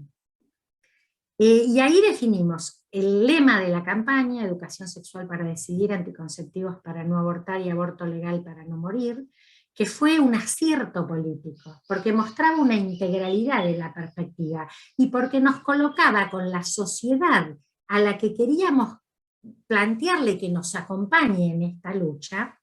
Le planteábamos una consigna que podía mostrarle que queríamos prevenir, que no éramos, ¿vieron esa cosa que podían, si somos, quiero el aborto porque decido yo, porque quiero, porque se me da la gana? Yo siempre cuento el ejemplo de que a mí me gustaba mucho la consigna de las brasileñas. Las brasileñas en ese tiempo estaban con un movimiento muy ofensivo, digamos, casi parecía que iban a lograr el aborto antes que nosotras. Pobres nuestras hermanas brasileñas, tan queridas y tan aguerridas, lo que están padeciendo en este momento. Ellas tenían una consigna que decía: la mujer decide, la sociedad respeta, el Estado garantiza. Esto es lo que pasa hoy en la Argentina. Aplauso, compañeras. Largo camino se recorrió para que pase esto en la Argentina hoy. Y nos gustaba mucho, y lo debatimos en esa reunión, pero decíamos no, tenemos que ir por una consigna que, si quieren, uno podría decir que es más conservadora. Educación sexual para decidir, anticonceptivo para no abortar, aborto legal para no morir. Lo otro que decidimos fue el nombre: Campaña por el Aborto Legal, Seguro y Gratuito, donde poníamos todo lo que queríamos, que sea legal, pero que te lo garanticen en el sistema de salud y que sea gratuito. Y la otra gran decisión fue la de nuestro símbolo, el pañuelo verde. Y allí el objetivo, que era vincular nuestra lucha a la lucha de los derechos humanos. Nosotras venimos de la riquísima lucha de madres y abuelas, de Plaza de Mayo, de ese símbolo pañuelo, de esa experiencia de la politicidad de la maternidad, de que lo personal es político, y fue la principal resistencia a la peor dictadura militar que tuvimos, y eso se liga en un hilo histórico a nuestra lucha por los derechos humanos de hoy, que eran luchar en contra de la clandestinidad del aborto, que nos capturaba a las mujeres en una maternidad forzada, obligatoria, en falta de emancipación en torno a nuestras decisiones sexuales y reproductivas, pero que son más que eso. Y a mí me parece que claramente lo aprendimos como es bastante más que eso, a partir de la marea verde del 2018, con las pibas, con lo que se dijo en algún momento de la revolución de las pibas. Porque las pibas tomaron las calles en ese tiempo, por más que solo el aborto sea legal. Había algo de este es mi cuerpo, que lo juego en el ágora pública, en la calle, donde me identifico con las otras y los otros, y lo pongo en mi mochila, y lo llevo hasta la escuela religiosa, lugares a donde antes habían usado a los pibitos y las pibitas de las escuelas para que cuando discutíamos el proyecto de salud reproductiva, para que vayan a combatir. Ahora en las escuelas los pibitos y las pibitas se plantaban. Yo recuerdo en uno de los talleres que hicimos en Ensenada, hermoso taller, que teníamos una asistente de 13 años, que iba a una escuela religiosa de Ensenada, que al año siguiente cambió de escuela, pero que decía que habían hecho una puesta y que le habían puesto que estaba sancionada, no sabía si podía seguir en la escuela, porque las chicas les habían puesto a todas las vírgenes que había en los patios y en las aulas los pañuelos verdes. Tremenda las pibas. Eso pasó. Pero ¿qué era? Que hubo un debate muy interesante, porque estaba la gente de la comisaría y le decía, eso es una falta de respeto. Y ella le decía, no, eso es una intervención política, nada más. Entonces fue muy interesante, una piba de 13 años. Es increíble, digamos, cuando uno piensa el recorrido que ha hecho este movimiento, cuando nosotras empezamos la campaña en 2005, era muy difícil el diálogo con el segmento de las adolescentes, primera adolescencia, 12, 13, 14, 15. Porque el discurso de la vida y de la defensa de la vida, y cuando vos todavía estás en tu hogar y no saliste pensando en los hogares cuidados, es complejo.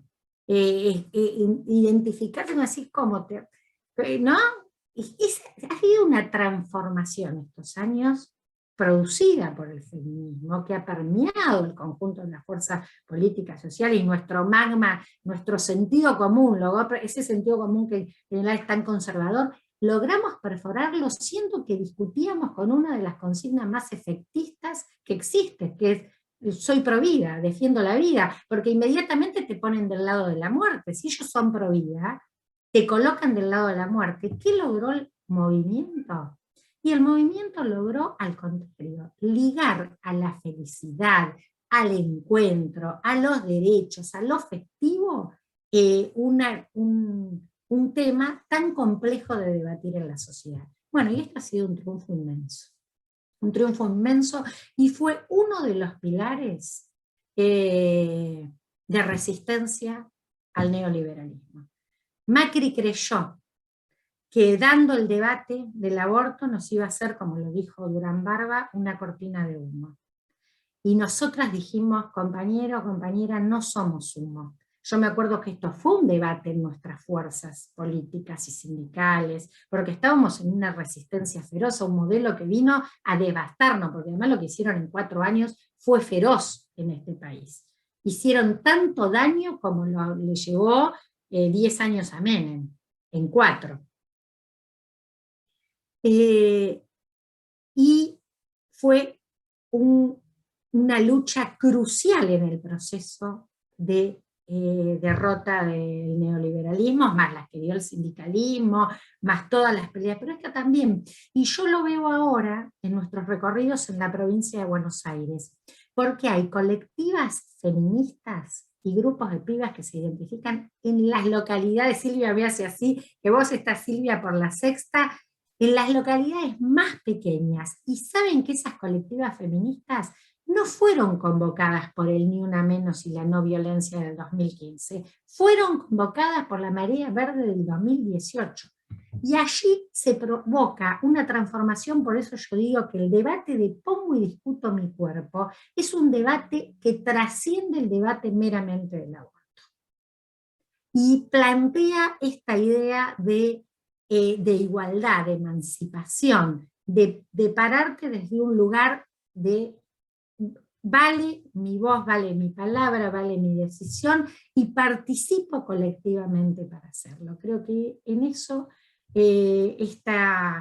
este aporte, el aporte de la discusión por el derecho al aborto legal, seguro y gratuito ha sido importantísimo. La campaña logró federalidad. Digo, el otro objetivo que se planteó como origen y lo logró porque dijo, esto no se va a resolver en la ciudad de Buenos Aires. Si nosotros no logramos que federalmente se dé el debate y en cada rincón del país esté planteado, no vamos a lograr el cambio de ley.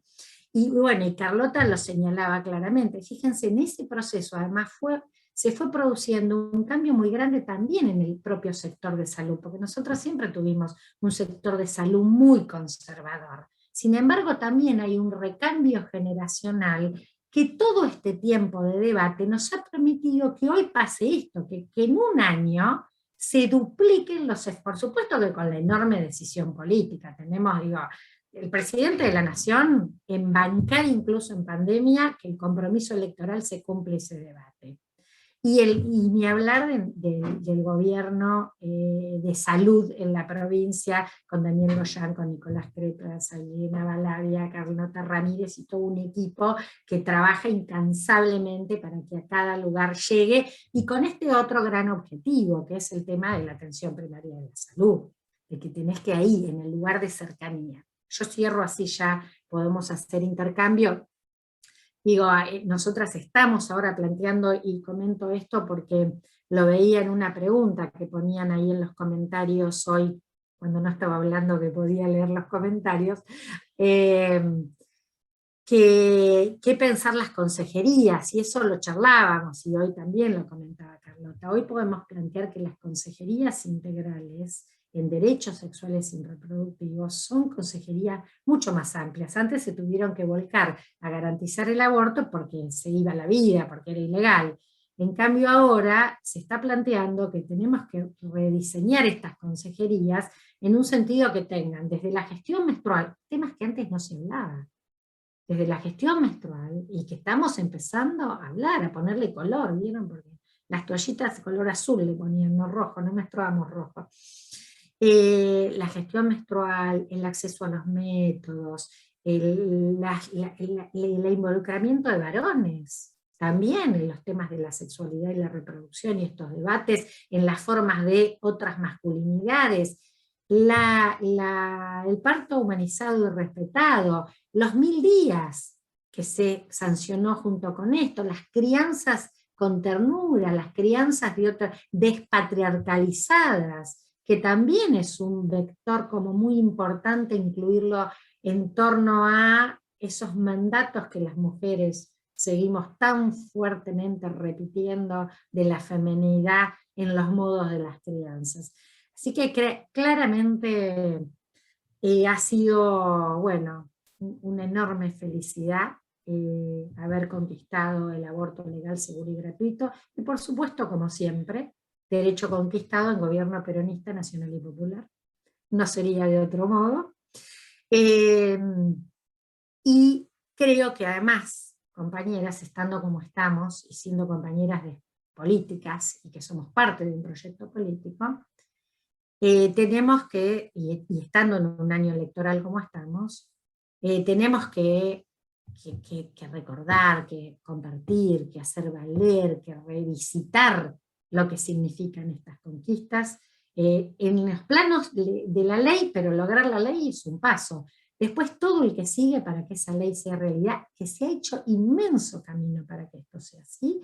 Esto también tenemos que ponerlo en valor a la hora de salir a militar nuestra campaña legislativa, que necesitamos ratificar con contundencia el proyecto que fue electo en el 2019, pero que necesita ser ratificado, y que además en la provincia de Buenos Aires tenemos el gigantesco desafío de terminar con la minoría que tenemos en el Senado de la provincia, que condiciona absolutamente al gobierno popular. Porque no podemos poner en el legislativo la agenda que acompañe las enormes decisiones que está tomando en la provincia en un sentido, incluso en el contexto de pandemia, de siempre, siempre poner el eje en quienes más necesitan, en el trabajo, en la producción, en la inclusión, en la justicia, y hoy sabemos que la justicia social es con feminismo. Así que, compañeras, creo que para que podamos tener tiempo de debate, saltándome algunos hitos y temas concretos, pero ustedes conocen la campaña, han sido parte todas de ellas, así que no hace falta que yo detalle demasiado de lo que ese recorrido fue, sino también planteando, bueno, algunos ejes de la política que me parece que sirven pensarlos para estos debates del feminismo popular. Por eso yo señalaba el momento de la sanción de la Ley de Salud Reproductiva y cómo incluso eso transformó visiones que una puede decir, no, pero era un lugar planteado desde un lugar conservador, sí, pero las mujeres siempre hemos logrado posicionarnos desde estas tretas del débil, que desde un lugar que parecería al tradicional de las mujeres, podemos hacer la revolución. Así que lograr una mejor vida para todas, y nosotras siempre sabemos que eso es compartida, colectiva, organizándonos, participando y debatiendo. Muchas gracias. La verdad no sé qué les pasa a ustedes, pero yo la escucho 200 millones de veces y la seguiría escuchando 200 más. La verdad que un placer, Estela. Ahí las compañeras, además de compartir muchas cuestiones, y que las invito a todas a que lean las compañeras el chat, porque Carlota ha ido respondiendo algunas cuestiones y poniendo otro tipo de link, que de todas maneras les decimos que la idea es armar una cartilla con todo esto y poder enviársela para que ustedes tengan toda esa información en el Drive que estamos armando, donde vamos compartiendo todos los materiales de la escuela. Lo vamos a subir ahí, así lo pueden tener todas. Pero por ahí, Agus, si querés compartir las 2 o 3 preguntas que fueron surgiendo, que estuvimos compartiendo ahí de manera privada. Sí, ahí un poco lo que había quedado bastante más atrás, pero lo tengo por mensajito acá, que tiene que ver con las chicas que interrumpen el embarazo, que quieren interrumpir el embarazo, que son menores de edad. Las dudas querían sacarse las compañeras en relación a si deciden las niñas o adolescentes y cuál es el rol que juegan los padres y el sistema de salud acompañando. Eso, Carlota, quizás. Sí. Bueno, primero quiero decir que cada vez que la escucho a Estela, además de que siempre aprendo, me anoté un par de cositas para una charla que tengo de cómo analizaste, digamos, toda la trayectoria de la campaña y el pensamiento estratégico, y después esto de que la lucha es por rediseñar la humanidad que habitamos, que ya va a remera, hay que hacer con eso, porque es una frase muy hermosa.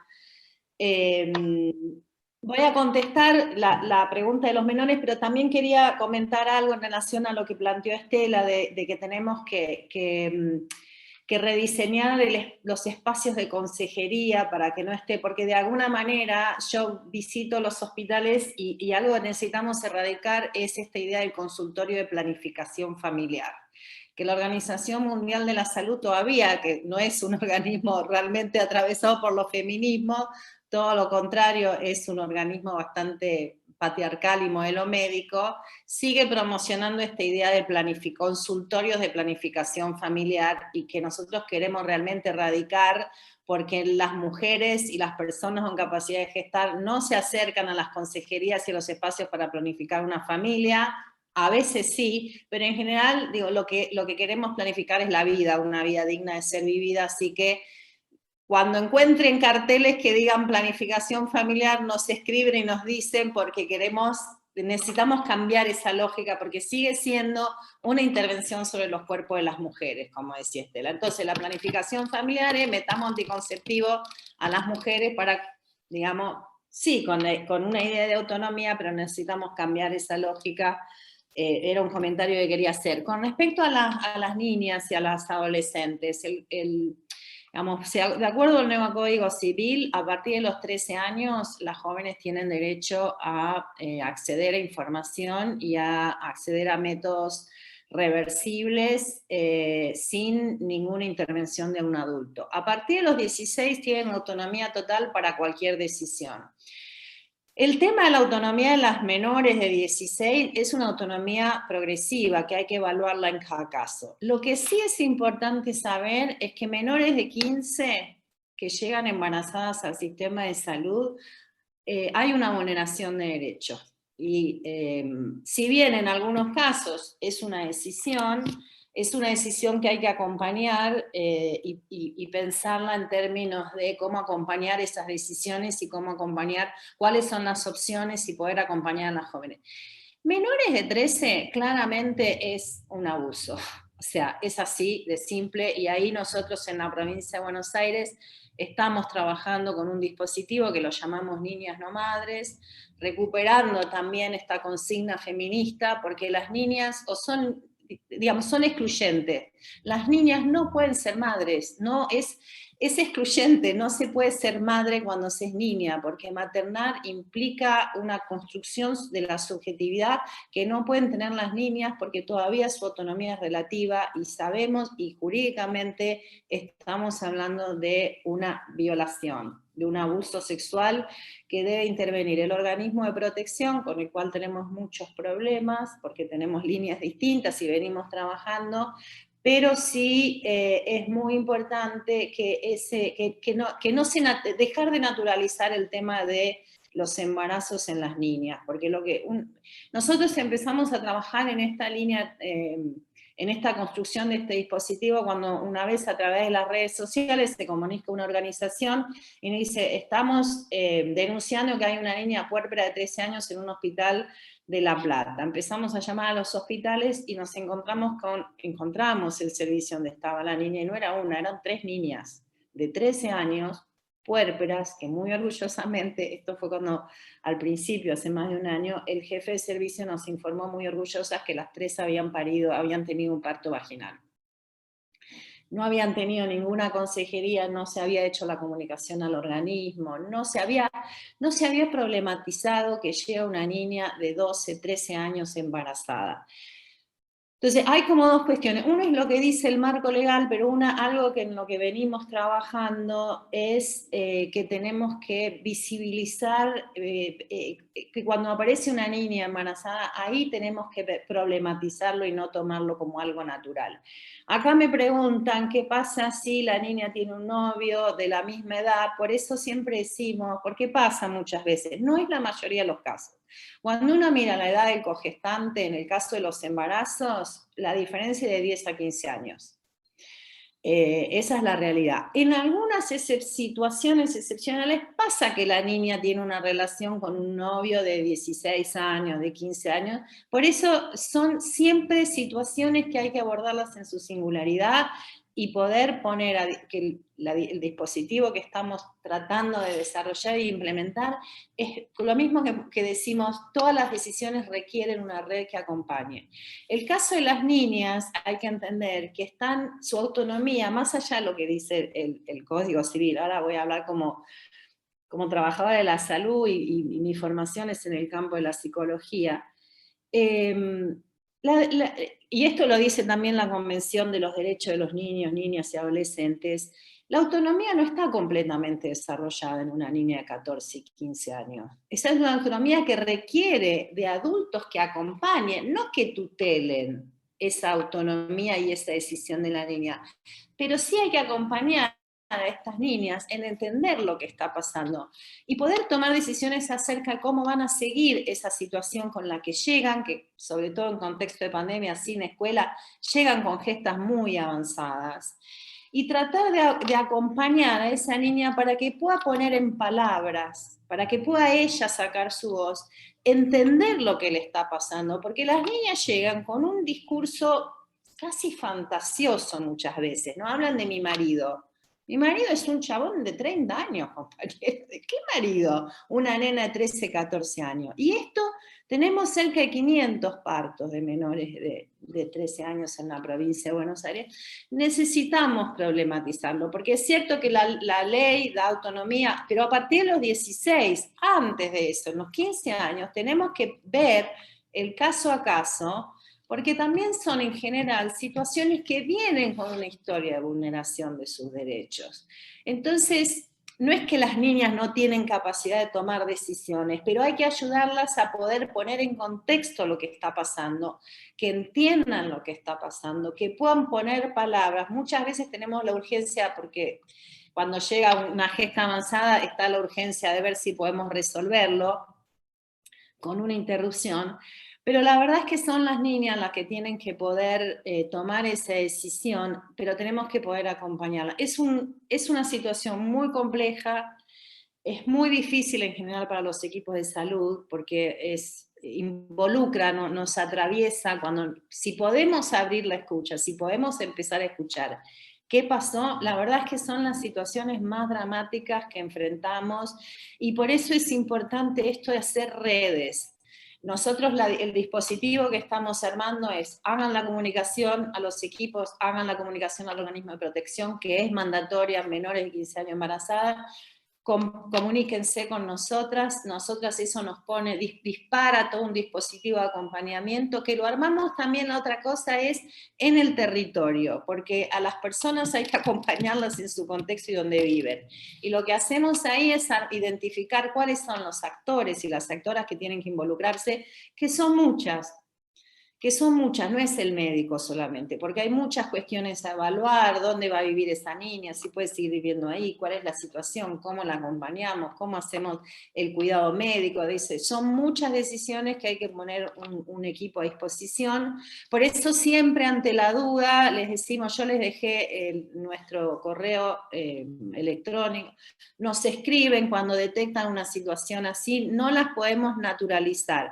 Después los equipos acompañan la decisión, pero menores de 15 años, una cosa es el acceso a métodos, sí, de 13 años en adelante pueden elegir un método, a los 16 pueden elegir autónomamente un aborto, pero menores de 15 siempre estamos hablando de situaciones de extrema vulnerabilidad que necesitamos, digamos, un proceso de restitución de derechos y de acompañamiento de las niñas, porque las niñas no pueden ser madres, son niñas. Y lo que vemos cuando podemos resolver, obviamente hay una historia dramática que no les podemos reponer a las niñas que han sido vulneradas, pero solo para ejemplificar, tuvimos un caso, una niña de 12 años, que pudimos hacer la interrupción. Y lo que me decía el equipo fue en un municipio alejado de La Plata, del interior de la provincia, cuando la niña terminó de resolver toda la situación, empezó a jugar de nuevo, pidió juguetes.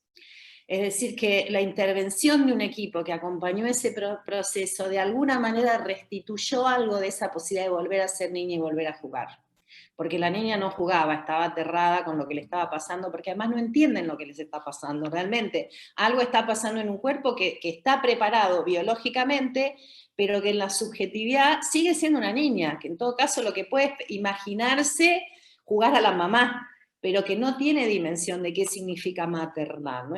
No hay condiciones de posibilidad de que pueda maternar una niña. Esto es importante, por eso nos pareció interesante recuperar como nombre de la mesa intersectorial esta consigna feminista, niñas no madres, porque las niñas tienen que ser niñas y no tenemos que permitir que sean madres. A veces no podemos evitarlo, pero sí podemos, digamos, no podemos evitar un parto, pero sí podemos evitar una maternidad forzada, y en ese caso acompañar para que en el caso de que aquellas niñas que llegamos muy tarde y no pueden interrumpir, puedan dar en adopción y acompañar ese proceso, que imagínense una niña de 13 años teniendo que tomar esas decisiones, es brutal. Pero bueno, tenemos que acompañar, y ese es un tema que está muy invisibilizado, que creo también el feminismo lo pone en agenda con esta consigna. Después de los 16 años pueden decidir autónomamente. Antes de los 16 años, por eso hay que darle intervención al organismo de protección, porque hay que poner una persona, un adulto que acompañe, un adulto responsable, pero que generalmente no es el adulto que está en relación de convivencia con esa niña, porque de alguna manera ahí hay un tema que hay que despejar, y en eso hay que darle intervención al organismo. Menores de 15 tienen que tener el acompañamiento de un equipo y tiene que intervenir el organismo de protección. No sé si esto aclara un poquito. Y había otras dos cosas, ¿no? Una que tiene que ver con los municipios, otra con la ESI. Sí, cuando no hay decisión política de los municipios en garantizar estas políticas. Preguntaba una compañera que cómo lo difícil que les resulta poder encontrar estos espacios y demás. Bueno, me parece que ahí es mucho para seguir trabajando en la organización y demás. Pero bueno, quizás ahí hay más herramientas donde ellas puedan acudir a la provincia en estos casos. Ahí Carlota seguramente puede explicar más, pero justo estuvimos con Silvia en un municipio, en Adolfo Alsina, gobernado por Juntos por el Cambio, que no, en los distintos lugares tenías todos los efectores objetores. Ahí parecía que nadie hacía abortos. Y había que trasladar a Bahía Blanca, trasladar al hospital, bueno, y ahí hubo toda una estrategia que hizo la provincia de formar equipos regionales que están trabajando en la formación de los equipos. ¿Y en qué enlazamos? Yo voy a contar la parte que actúa el Ministerio de las Mujeres, articuladamente Carlota puede contarles más la estrategia que hacen, pero además la idea de la regional y dejar referencias regionales es muy importante para esta cuestión de los municipios a donde tenés objetores y que no aceptan hacer la práctica. Y ahí hay una estrategia, nuestra política, y también, por supuesto, del movimiento que reclama que se cumple, que hace visible que no están cumpliendo. Eso nos ayuda a saber a dónde no se está cumpliendo. Y nosotras, por ejemplo, fuimos porque íbamos a firmar el programa Comunidades sin Violencia, porque teníamos una agenda del ministerio, pero en la reunión con el intendente y con sus equipos hablamos de que ese municipio tiene estos problemas y qué compromisos siguen asumiendo en relación a que esos problemas no existan más. De hecho, ya están trabajando con los equipos de salud de la provincia, y Silvia Zavala, bueno, nuestras responsables, nosotras somos un ministerio nuevo, todavía en proceso de construcción, y construir un ministerio nuevo es difícil, y en pandemia ni les cuento, pero hicimos una regionalización que con las compañeras se trabaja articuladamente, en este caso con salud. Las compañeras participaron de la capacitación que se hizo a los equipos, entonces el tema del trabajo en región sanitaria te da la posibilidad de la cercanía para ir interviniendo, pero además nosotras fuimos muy claras en este sentido, y el municipio aceptaba decir, ustedes tienen que resolver que el municipio atienda en todas las localidades. Esto es ley y hay que cumplir la ley. Entonces eso es donde nosotras ahí aprovechamos nuestras sinergias para ir dando pasos para que los municipios que no están garantizando la práctica la garanticen, pero bueno, es clave ahí salud que está trabajando con estas referencias regionales. Sí, en relación a esto, bueno, primero que, como les contaba al inicio, una cuestión muy potente, diría, de la provincia es que tenemos 2 ministerios acompañando la implementación de las políticas de salud sexual y reproductiva y la IVE, el hecho de que ayer estaba en una reunión con compañeras de otras provincias y bueno, nosotros empezamos ahí arriba, el primer acto administrativo de los 2 ministerios fue firmar el protocolo, entonces ya eso es, digamos, un espaldarazo importante, tener 2 ministerios, y esto que cuenta Estela, que estamos todo el tiempo con las compañeras de las oficinas de género articulando. E hicimos el año pasado, cuando sacamos el informe de gestión, que después también lo puedo compartir para que lo suban a los recursos, que publicamos el mapa donde los municipios que no garantizan están en rojo, y los que garantizan están en verde, porque queremos tener al final de este año una provincia verde. Entonces, y lo discutimos también, publicamos el mapa y escrachamos de alguna manera a los municipios que no cumplen, y dijimos sí, porque esto es una ley que hay que cumplir, y sacamos no para escracharlos, digo, en el sentido del escrache, pero sí para poner blanco sobre negro, bueno, acá hay incumplimiento y tenemos que trabajar para que todos los municipios garanticen, porque es una cuestión de equidad, como decía Estela, las mujeres tienen que viajar para resolver, tienen que a veces viajar 400 kilómetros en una provincia tan grande como la nuestra. Nosotros venimos haciendo reuniones con los secretarios de salud en los municipios que no están garantizando, pero algunos son muy difíciles y ahí sí creo que la estrategia de articulación con las compañeras organizadas en el territorio es central, es hacer, digamos, este movimiento de pinzas donde que los municipios que no garantizan, que empiecen a sentir la incomodidad de no garantizarlo, que empiecen a pagar el costo de no garantizar derechos. Eso es algo que tenemos, que lo estamos haciendo nosotras, pero que también estamos con el Consejo Asesor ahora convocando una reunión para ver de qué manera podemos hacer estrategias colectivas con las organizaciones, algunas que tienen una representación incluso global, como es Amnistía Internacional, y empezar a exigir a esos municipios, amigablemente, pero empezar a presionar para que garanticen, y eso un poco, creo que las mujeres hemos vivido en la incomodidad toda nuestra vida, y que de alguna manera también hoy es el momento de que en aquellos, digamos, que generalmente son municipios que tienen una lógica muy patriarcal, que también estos compañeros que están a cargo, que tienen responsabilidades, o aquellas personas que empiecen a sentir la incomodidad del incumplimiento, porque hasta ahora no cumplir parecía que no pasaba nada, que no había ningún costo.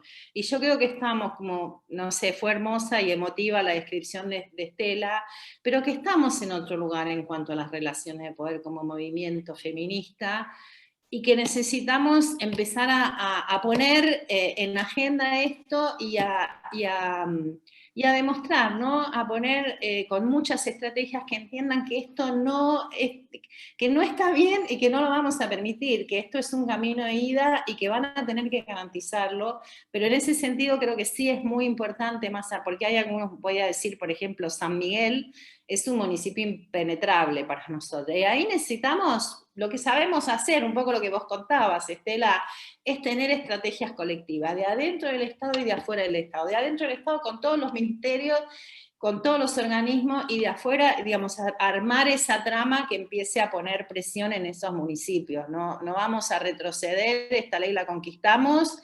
y vamos a hacer que se cumpla, y en eso creo que estamos todas comprometidas, así que creo que estos espacios también de construcción de estrategias, como se vino haciendo desde el movimiento, con los encuentros de mujeres, con las campañas, es central. Tenemos menos municipios, cada vez tenemos menos municipios que no cumplen, generalmente son, la verdad, municipios gobernados por Cambiemos en su mayoría, pero todavía tenemos municipios del frente que necesitamos seguir dialogando con los compañeros y generar algunas otras estrategias de abogacía y de presión social para que entiendan que tienen que garantizarlo y que es para el beneficio también de toda la comunidad que gobiernan los municipios. Así que en eso también hagamos alianzas y estrategias. Ahí yo leía un poco también en el chat, y ya como para hacerlo cortito, en relación también a la implementación de ESI, y la importancia que tiene poder trabajarlo en escuelas, en secundarios y demás. Y en esto yo quería decirlo en relación a lo que decía Estela también, ¿no? La verdad es que nosotras como compañeras, pero también cada una desde el lugar que habita o que ejerce responsabilidad, que tiene responsabilidad en cualquier ámbito donde se desarrolle, hay algo que siempre aparece y que tiene que ver con, bueno, ¿cuándo es el tiempo de hablar de estas cosas o de qué manera nosotros determinamos las causas que nos convocan? ¿No es cierto? Siempre nos ha pasado con el aborto, incluso también con la implementación de ESI, pero como también nos pasa con la reforma judicial. Yo encuentro en el movimiento feminista, y esto muchos se lo debemos a las compañeras históricas que van marcando también el camino, ¿no es cierto? Y que van abriendo estos caminos, que en realidad pareciera ser que son temas alejados de la demanda del pueblo, alejados de la demanda de las mujeres, y que recurrentemente nosotros los encontramos. Cuando uno se decide a dar un taller en una escuela secundaria, en una unidad sanitaria abierto a la comunidad, aparece solo el tema extraído por la misma comunidad, tanto estudiantes como también las mismas mujeres, cuando nos decían a nosotros que era un tema parecía de minorías, ¿no es cierto?, de un grupo de mujeres feministas que instalaban en la agenda. No, el tema está en nuestra comunidad, simplemente es abrir el espacio para la discusión y el debate, y aparecía de manera natural. Los talleres sobre aborto, así no fueran dirigidos con la temática de aborto, aparecían solo en las palabras de las mujeres que participaban de ello, porque nos trascienden, nos atraviesan a todas y a todos. Entonces me parece que tomar la decisión de poder generar esos espacios de talleres en las escuelas, bueno, la virtualidad ha sido bastante difícil todo, ¿no? Digamos, como para poder garantizarlos, pero sí con la certeza de lo que significó el movimiento.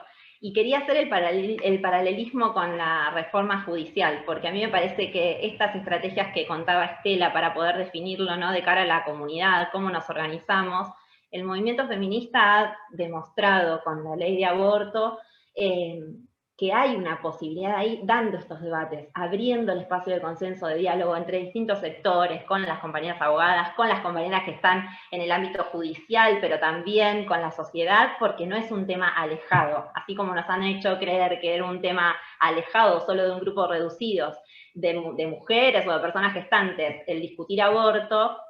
Resulta ser que la reforma judicial tiene más que ver con nosotros y con el pueblo que con cualquier otra cuestión. Y el movimiento feminista ha demostrado tener las herramientas y la organización para poder dar esas discusiones y llegar a los consensos necesarios como demanda del pueblo, ¿no es cierto? Esas necesidades de reforma, yo me siento representada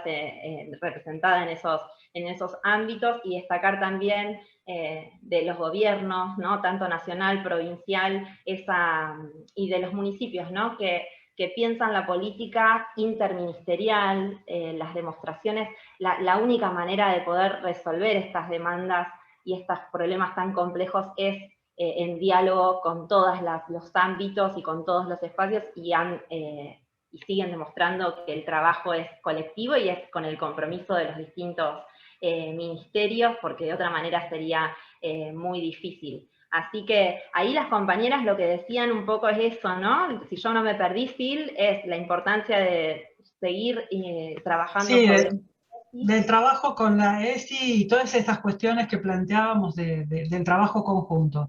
Quienes por ahí, digo, para las compañeras de Provincia de Buenos Aires, sepan que las compañeras que trabajan en cada región sanitaria en salud sexual y reproductiva, y cada compañera que es coordinadora del Ministerio de las Mujeres, Política de Género y Diversidad Sexual en cada región, la verdad hacen este trabajo, trabajan en conjunto, somos dos ministerios que trabajamos permanentemente en conjunto para destrabar en cada territorio. Carlota me decía, sí, avanzamos muchísimo en la región sanitaria 1, nos quedan algunos municipios, y yo le podía nombrar cuáles eran, porque realmente venimos haciendo ese trabajo con Mariana, que es quien está a cargo, permanentemente. Así que cuenten con ese recurso, pero también nosotros necesitamos contar con ustedes, porque cuando ustedes exigen, cuando cada una exigimos en nuestras localidades, logramos esto. Para mí era impensable, les voy a, desde lo personal, que Torkins tuviera consejerías, y hoy Torkins tiene consejerías. Digo, hemos hecho avances enormes, compañeras, así que tenemos muchísimo todavía. Una cosita muy chiquita, sí, perdona, Silvia, que es un comentario de las compañeras de Marcos Paz, y que creo que hay un montón de experiencias territoriales muy ricas para compartir, porque la verdad es que con las compañeras de Marcos Paz nos llamaron, nunca podíamos hacer la reunión, empezamos a articular, y hoy en día también en Marcos Paz no solamente tenemos consejería, sino que las compañeras de la campaña en Marcos Paz están haciendo consejería, están capacitando a los equipos, metieron una resolución en el Consejo Deliberante, y eso fue producto de esto, del trabajo feminista entre las compañeras que estamos en el Estado, las compañeras que están en el territorio. Se armó una alianza muy potente, y hoy en día estamos viendo esas transformaciones donde además lo están conduciendo las compañeras en el territorio. Nosotros fuimos, intervenimos con ellas, se armó ahí, y ahora la verdad es que las compañeras están haciendo un trabajo maravilloso, y creo que esas experiencias son muy ricas también para compartir en estos espacios. Ahí cabe aclarar que la vicepresidenta de nuestro partido, que es Verónica Casco, es la presidenta del Consejo Deliberante, así que valoramos muchísimo ese reconocimiento también, porque es un reconocimiento también para ella. Digo, estuvimos 2 horas, la verdad, disfrutando muchísimo de este espacio. La verdad que nuestros encuentros son de 2 horas. Todos estos encuentros de la escuela vienen siendo de 2 horas en las cuales aprovechamos a full a compartir esto. Estamos, pero nos vamos con un montón de fuerza y con un montón de cosas que Carlota nos ha compartido y Estela nos ha compartido desde lo histórico y Carlota nos ha compartido bien concretas.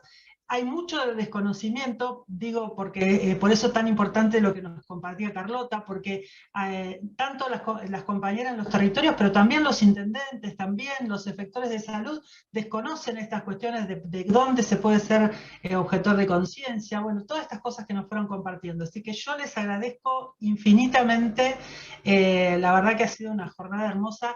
Fíjense que empezamos, o sea, el número máximo llegaron a ser 144 compañeras y somos todavía 131 sentadas acá escuchando y disfrutando de este espacio. La verdad que esta Escuela de Género y Política nos da estos lujos y estamos fascinadas de poder formarnos y de dedicarnos estos sábados a la mañana a esto, a disfrutar, a formarnos, porque queremos realmente capacitarnos, porque hemos decidido ser mujeres políticas y queremos incidir, como esto que decía Carlota, cuando estemos en el Estado queremos modificar, cuando estamos en la política queremos modificar, queremos discutir poder y para eso seguimos formándonos, ¿no? Porque somos muy, muy conscientes y muy responsables en nuestras participaciones. Susana, no sé si querés cerrar saludando o lo que sea y ya hoy damos finalización porque ha sido enorme lo que hemos disfrutado. No, solamente saludar, agradecerte, Carlota, me ha quedado clara algunas situaciones, sobre todo con los objetores de conciencia. Pensé que el servicio podía declararse objetor. Bueno, vaya esta jornada para entender que no y militarlo más en el territorio por sobre todas las cosas. Gracias, Estela. Siempre estás ahí, compañera. Sos una de las que siempre responde y siempre está intentando bajarnos información, estás intentando acompañarnos. Decirte, Estela, que la semana pasada en la Cámara de Diputados se declaró de interés legislativo la guía para el abordaje de las violencias, una guía que para nosotras es gracias a tu gestión, ¿sí?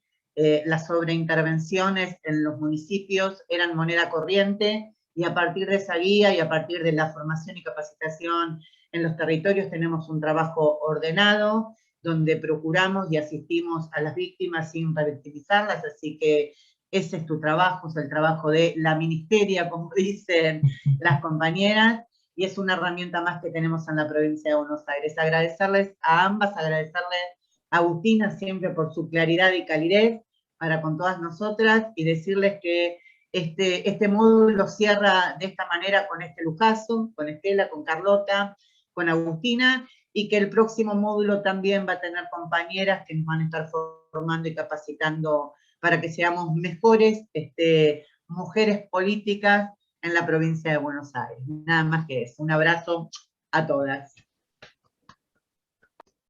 Buen fin de semana.